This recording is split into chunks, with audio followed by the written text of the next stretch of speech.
طیور کو نہیں دیکھا کہ جو آسمان میں مسخر کر دیے گئے ہیں اور انہیں تھامنے والا کوئی نہیں ہے سوائے اللہ کے، اور یہ آیات ہیں ان کے لیے جو ایمان رکھتے ہیں۔ خداوند عالم اس آیت کے ذریعے سے انسانوں کو یہ بتانا چاہتا ہے کہ جہاں پر بھی تم نگاہ ڈالو گے وہاں تم کو اللہ کی نشانی نظر آئے گی، حتیٰ یہ کہ اگر تم آسمان میں دیکھو کہ جو پرندہ پرواز کر رہا ہے، آسمان کی بلندیوں کو چھو رہا ہے، اپنے پر پھیلائے ہوئے وہ پرواز کر رہا ہے، حتیٰ وہ بھی اللہ کی نشانی ہے، کیونکہ اس کو دیکھنے سے، اللہ کی نشانی کو دیکھنے سے یقین میں اضافہ ہوتا ہے۔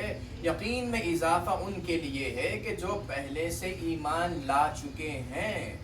ان فی ذالک لآیات لقوم یؤمنون، یہ ایمان لانے والوں کے لیے نشانیاں ہیں، یعنی جو اللہ کا کلمہ پڑھ چکے ہیں، ایمان لا چکے ہیں، تاکہ وہ نشانی دیکھ کر اپنے ایمان میں اضافہ کریں، اور جو اللہ کو نہیں پہچانتے ہیں اللہ کی اس نشانی کو دیکھ کر اللہ تک پہنچیں، تاکہ ان کے ذہنوں میں یہ خیال آئے کہ اگر یہ پرندہ پرواز کر رہا ہے تو یقیناً اس کا کوئی اللہ ہے، اس کا کوئی خالق ہے کہ جو اس نے اس پرندے کو قوت پرواز دی ہے۔ یہی تو اللہ بتلانا چاہتا ہے کہ انسان کے شعور کو مسلسل بیدار کیا جائے، ان لوگوں کے شعور کو جو اللہ کو نہیں پہچانتے، اور جو اللہ کو پہچانتے ہیں ان کے شعور کو بلند کرے، ان کے شعور کو پروردگار چاہتا ہے کہ آگاہ کرے کہ دیکھو اللہ کی نشانیوں کو، کہ کس طرح سے پروردگار عالم نے اس عالم کو خلق کیا ہے، اور مخلوقات کی کس طرح سے وہ اپنے کمال کی جانب روانہ ہو رہی ہے۔ کیونکہ جب اللہ نے خلق کیا، جناب موسیٰ سے فرعون نے دربار میں پوچھا کہ اے موسیٰ و ہارون بتاؤ تمہارا رب کون ہے، تو انہوں نے کہا قال ربنا الذی اعطی کل شیء خلقہ ثم ہدی، کہ ہمارا پروردگار وہ ہے کہ جو ہر شے کو خلق کرتا ہے اور پھر اسے اس کی اپروپریٹ صورت عطا کرتا ہے، اس کے بعد اس کی ہدایت کرتا ہے۔ یعنی کائنات میں جتنے اشیاء ہیں، جتنی مخلوقات ہیں، اللہ نے ان کو خلق کیا، ان کو ایک صورت، مناسب صورت عطا کی، اس کے بعد اللہ نے انہیں چھوڑ دیا نہیں، بلکہ ان کی ہدایت کے لیے انتظام فرمایا، اور ہدایت تدریجاً ہوتی ہے، گریجول ہوتی ہے، سٹیپ بائی سٹیپ ہوتی ہے۔ جس طرح سے اللہ نے انسان کو خلق کیا، اس کی گریجول، اس کی ہدایت دیکھتے جائیے کہ انسان پہلے خطرہ تھا، خطرے کو اللہ نے ایک مقام میں رکھا، اب وہ قطرے کے اوپر اللہ نے اسے ایک شکل عطا کی، اب اس شکل میں اللہ نے ہڈیوں کو خلق کیا، اب ہڈیوں کے بعد اللہ نے اس پہ جسم چڑھایا، پوست چڑھائی یعنی گوشت چڑھایا، پھر جب گوشت چڑھایا تو پھر اللہ نے اس کو اور ایک ہدایت دی کہ جہاں وہ ایک مخلوق کی شکل میں نظر آیا، جب مخلوق کی شکل میں نظر آیا تو یہ پھل کی طرح پک کر تیار ہو گیا، اب اس کو ظاہر کرنا تھا تو پھر اللہ نے ایک اور ہدایت کا نظام رکھا کہ جو پردوں میں چھپا ہوا تھا انسان ایک بار اس دنیا میں آتا ہے، اور پھر جب وہ انسان پیدا ہوتا ہے تو پھر وہاں ہدایت رکی نہیں، یعنی تکوینی ہدایت رکتی نہیں ہے، تدریجاً ملتی جاتی ہے۔ اب یہی انسان جو خلق ہوا، اب اسے اللہ نے اس کو عمر عطا کی، اب جیسے جیسے یہ بڑھتا گیا، بچپنا آیا، پھر بچپنے سے سن بلوغ آیا، سن بلوغ سے عمر بڑھی تو وہ صاحب اولاد ہوا، صاحب اولاد ہوا، صاحب مال ہوا، اور زندگی کا ایک حصہ اور بڑھا، اور وہاں وہ انسان ضعیفی کے ماحول میں قدم رکھتا ہے۔ اب وہی کیفیات ہیں کہ جو بچپنے کی کیفیات تھیں، اب اس کے بعد وہ انسان اور کمال کو پہنچ رہا ہے، یعنی انسانی حد کمال یہ ہے کہ انسان ایک خطرے سے دوبارہ پلٹ کر پھر خاک میں مل جاتا ہے. یہ ہدایت کا سلسلہ اللہ نے رکھا. اگر یہ تکوینی ہدایت کا سلسلہ اللہ نے رکھا ہے تو پھر وہیں اللہ نے انسان کو تشریعی ہدایت سے بھی اکیلے نہیں چھوڑا, وہاں انبیاء کو بھی بھیجا کہ جو انسان کی ہدایت کرتے ہیں. اب آئیے اس آیت کی جانب, یعنی پروردگار تدریجاً سٹیپ بائی سٹیپ ہدایت کرتا ہے, اور کہا کہ کیوں تم آسمان میں اس طائر کو نہیں دیکھتے کہ جو پرواز کر رہا ہے, جو آسمان کی بلندیوں کو چھو رہا ہے. تو یہ اندازہ لگائیے, غور کیجئے اس طائر پر, اس پرندے پہ نگاہ ڈال کے دیکھیے کہ اسے اللہ نے کیسے قوت عطا کی ہے. سب سے پہلے تو اڑنے کے لیے کچھ ضروری عناصر ہیں, کچھ فیکٹرز ہیں جو کنٹریبیوٹ کرتے ہیں کہ وہ پرواز کر سکے.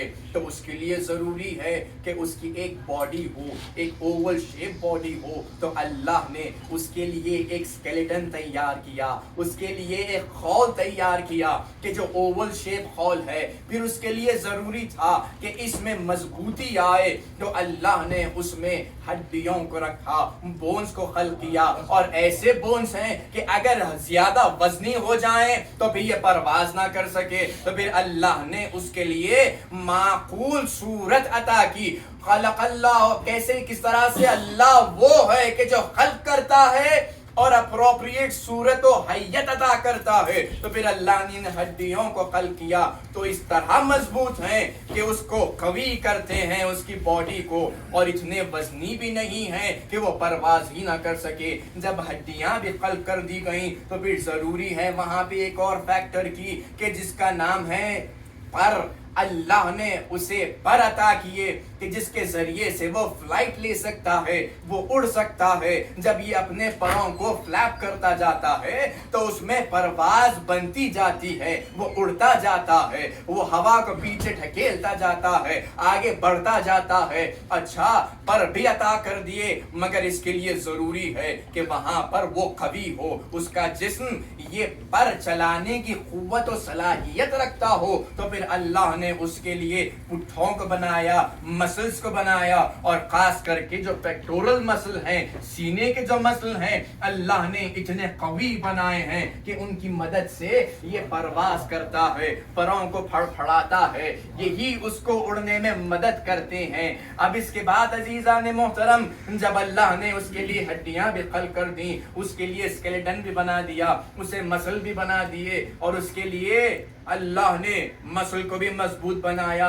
اب ضروری یہ بات ہے کہ یہ پرندہ جب پرواز کرے گا تو ایلٹیٹیوڈ کے اوپر چڑھتا جائے گا, ایلٹیٹیوڈ بڑھتا جائے گا, اور جیسے جیسے ایلٹیٹیوڈ بڑھتا جاتا ہے آکسیجن کم ہوتی جاتی ہے. تو کس طرح سے آپ دیکھتے ہیں کہ پرندہ ہے مگر ایک تنکے کے برابر آسمان میں اڑتا ہوا نظر آتا ہے. تو اللہ نے اس کے لیے بھی معقول انتظام کیا کہ اللہ نے ڈیزائن اس طرح سے بنایا کہ جو پرندہ پرواز کرتا ہے تو اپنے ساتھ پراپر آکسیجن لے کر پرواز کرتا ہے, اور وہاں پر وہ ایلٹیٹیوڈ پہ چڑھ کر بھی سانس لے سکتا ہے. اچھا, تو جو ایندھن کا کام کرتی ہے اللہ نے وہ بھی اس کے لیے فراہم کر دیا.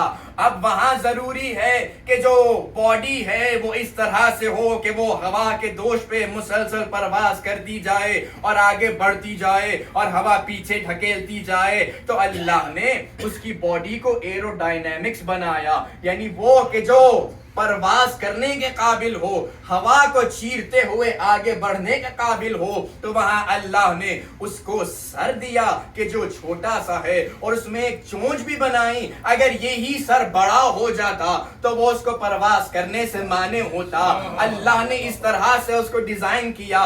اچھا, جب پرواز کرنے کے قابل بھی ہو گیا تو پھر وہ کس طرح سے اپنا رخ موڑے, کبھی دائیں اڑتا ہے کبھی بائیں مڑتا ہے. تو پھر اللہ نے اس کے لیے لیے دم کو خلق کیا، یعنی وہ شے ہے کہ جو اس کو ہیلپ کرتی ہے ٹرن کرنے میں، اور وہی شے ہے جو رڈر کا کام کرتی ہے، جو بریکنگ سسٹم بھی اللہ نے اس میں بنایا۔ اچھا تو اتنا سب خلق کر چکا، تو پھر یہ پرندہ اپنا راستہ کس طرح سے ناپتا ہے اور راستے کا تعین کس طرح سے کرتا ہے؟ تو اللہ نے اس میں اتنی صلاحیت دی ہے کہ وہ ارتھ کی میگنیٹک فیلڈ کے ذریعے سے اپنے راستے کا تعین کرتا ہے۔ یعنی اب اندازہ لگائیے، الم یرو الی الذی الم یرو الی الطیر مسخرات فی جو السماء، کیا تم نے ان طیروں کو نہیں دیکھا، طیور کو نہیں دیکھا، پرندوں کو نہیں دیکھا کہ جو آسمان میں پرواز کر رہے ہیں، انہیں کوئی روک نہیں سکتا سوائے اللہ کے۔ یعنی قوت کا عطا کرنے والا، صورت کا عطا کرنے والا، طاقت کا عطا کرنے والا دنیا میں بس وہی تو ذات پروردگار ہے کہ جو ایک پرندے کو اتنی صلاحیت دے خلق کرنے کے بعد کہ اسے آیت بنا کے پیش کرے کہ یہ اللہ کی آیت ہے انسانوں کے لیے جو ایمان لائے ہیں۔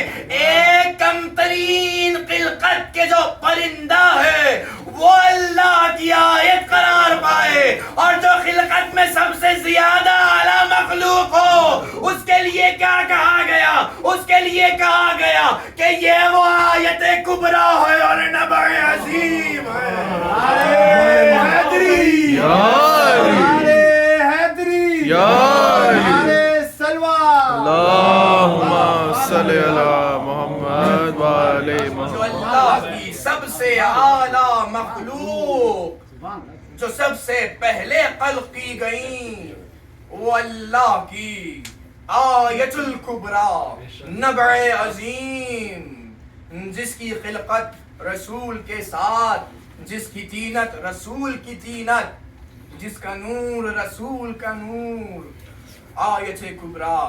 یوں تم طیور کی جانب نہیں دیکھتے کہ اس میں اللہ نے مؤمنین کے لیے نشانی رکھی ہے، اللہ نے مسخر کیا ہے پرندے کے لیے آسمان میں پرواز کرنا، صلاحیت دی اللہ نے پرندے کو کہ وہ پرواز کرے، مسخر کر دیا، تسخیر میں دے دیا کہ وہ ہوا میں اپنے پر پھڑ پھڑاتا جائے اور پرواز کرتا جائے، جس طرف چاہے مڑ جائے، جس طرح چاہے وہ پرواز کرے۔ یہ تسخیر ایک پرندے کو دی، انسان کو کیا دیا؟ وَسَخَّرَ لَكُمُ اللَّيْلَ وَالنَّهَارَ وَالشَّمْسَ وَالْقَمَرَ وَالنُّجُومُ مُسَخَّرَاتٌ بِإِذْنِهِ إِنَّ فِي ذَلِكَ لَآيَاتٍ لِقَوْمٍ يَعْقِلُونَ۔ اللہ نے تسخیر کر دیا، مسخر کر دیا دن اور رات کو، سورج و چاند کو اور نجوم کو اپنے اذن سے انسانوں کے لیے، اور یہ آیات صاحبان عقل کے لیے ہیں۔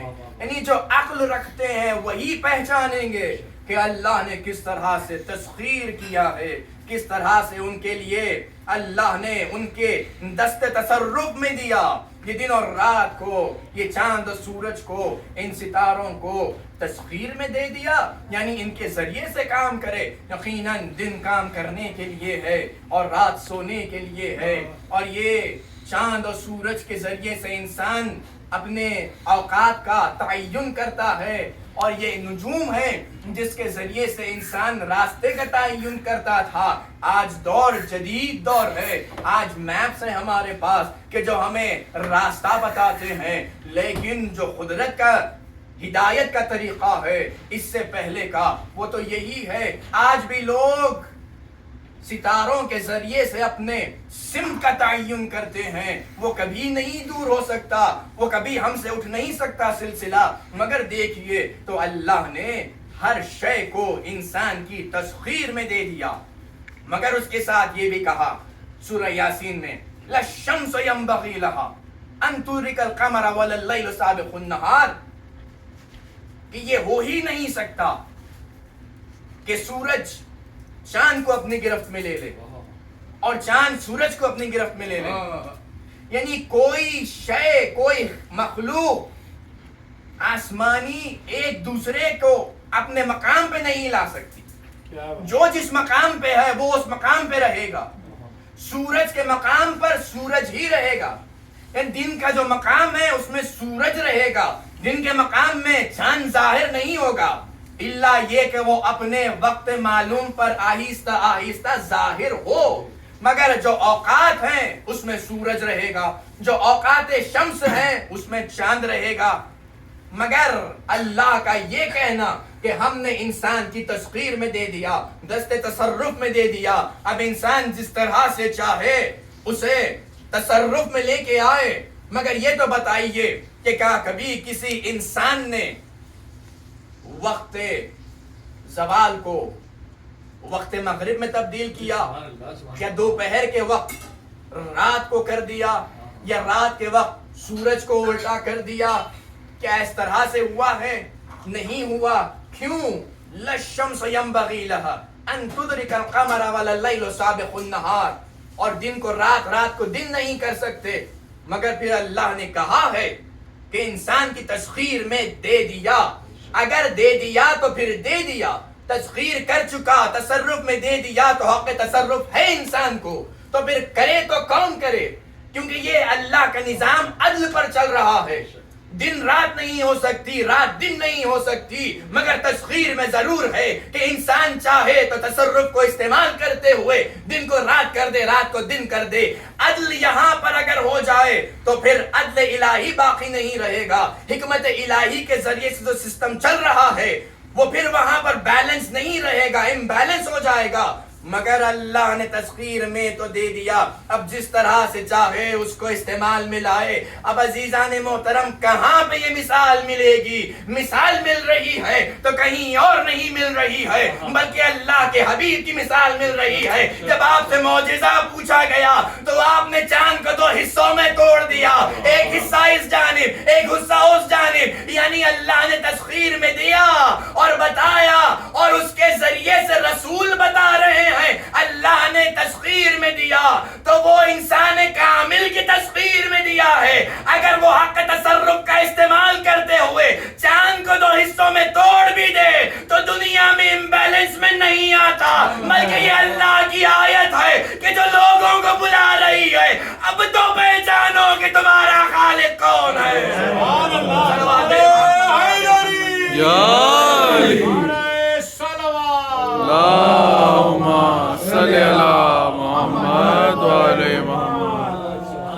بیلنس میں ابھی بھی نہیں ہو رہا ہے.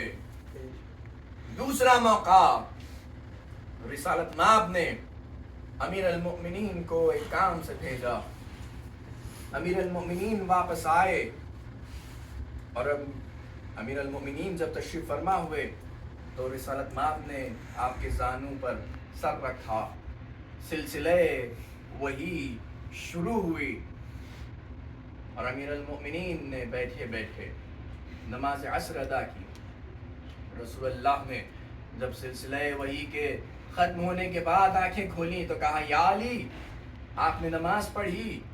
کہا, یا رسول اللہ میں نے بیٹھے بیٹھے نماز ادا کی.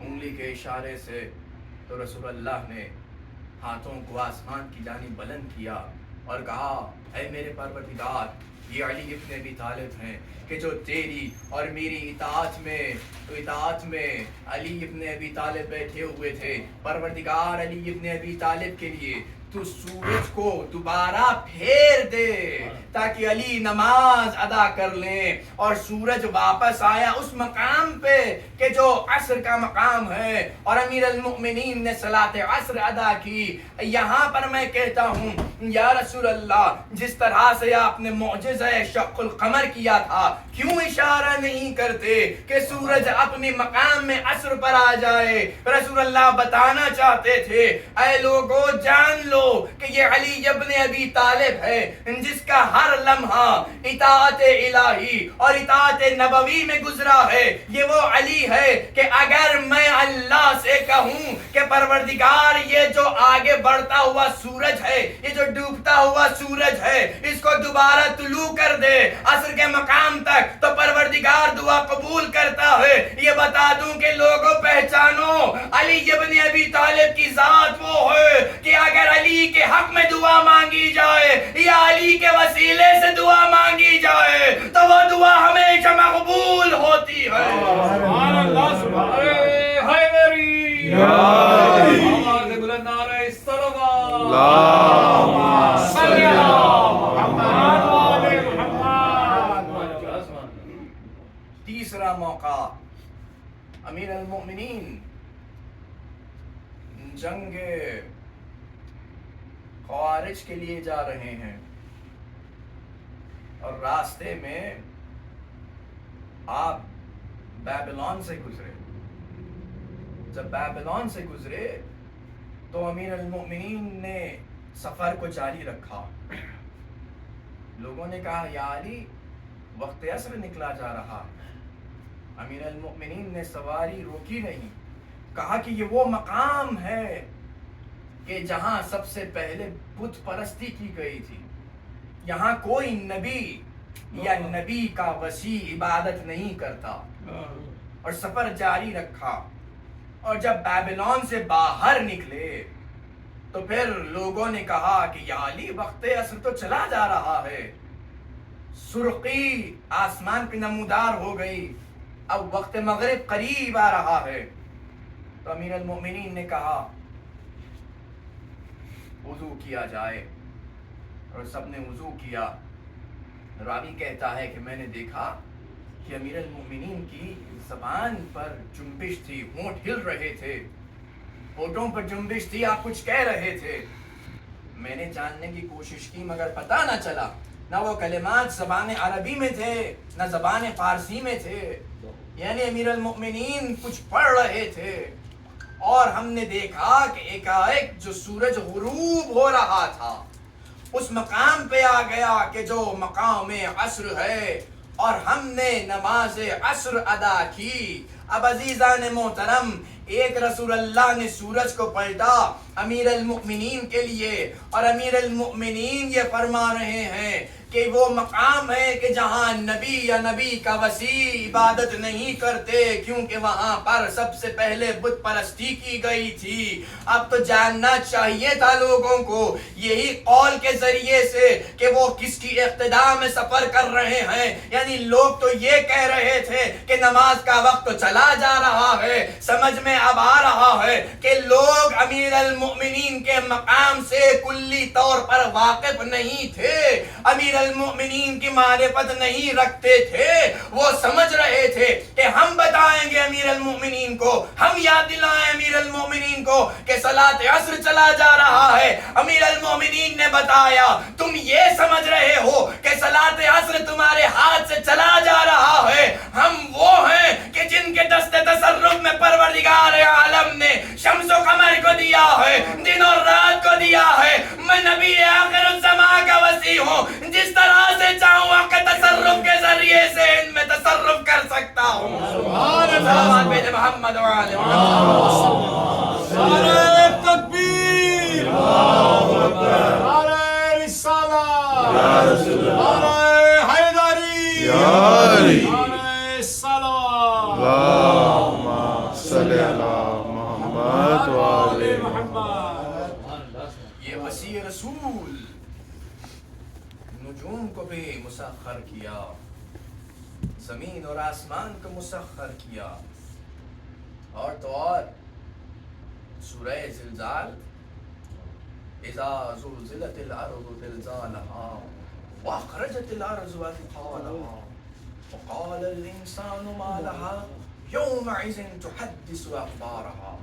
اس سورہ زلزال جب زمین کو جھٹکا جائے گا, جب زلزلہ آئے گا تو زمین جو کچھ اپنے آپ میں لیے ہوئے ہے وہ سب باہر کر دے گی اور انسان پوچھے گا اے زمین کیا ہوا, تو انسان سے وہ زمین تمام خبر پہنچائے گی, خبریں پہنچائے گی. امام حسین اس آیت پہ پہنچے کہ یومئذ تحدث اخبارها, اور امام المتقین نے جب سنا تو فرمانے لگے اے میرے لال یہ وہ مقام ہے کہ قال الانسان ما لها یومئذ تحدث اخبارها, یہ میرے متعلق ہے. یعنی امیر المومنین کی ذات گرامی وہ ہے کہ جو حق تصرف یوں رکھتی ہے کہ اگر زمین سے سوال کرے تو زمین پہ واجب ہے کہ بتائے کہ کیا